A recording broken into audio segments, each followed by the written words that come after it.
So, ganito guys, paano ba tayo papasok sa panel or sa party live? So, punta na tayo sa ating Oppo Live app. So, ganito. Kung meron kang sa followers mo, titingnan, halimbawa, no, i-click mo lang yung followers, tapos meron ditong search button.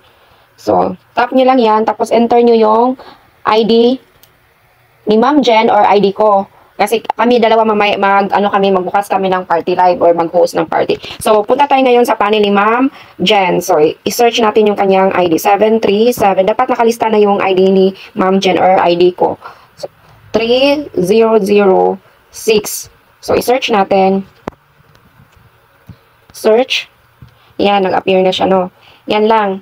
Yan lang yung gagawin nyo mamaya. Hindi pa siya naka-party live. Makikita nyo naman pag naka-party live kasi may gumagalaw dito. Dito yung gumagalaw.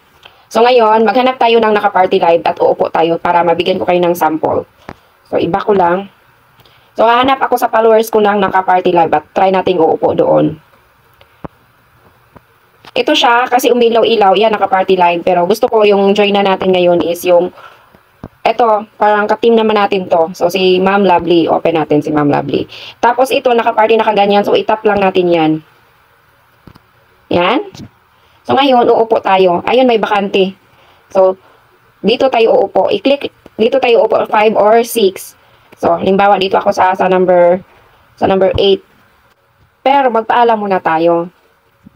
Ayan, magpaupo.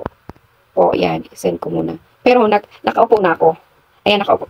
Tapos, i-off lang natin itong microphone. Kasi maingay na pa, wala na, no?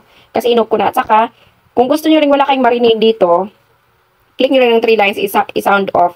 Pero mamaya, i-on nyo yung sound kasi may dance party mamaya. Tapos, sa iba, kung halimbawang nandito yung camera ha, nandito yung, sa ibang cellphone, nandito yung camera, i-off yung video dito. Dito banda, i-off.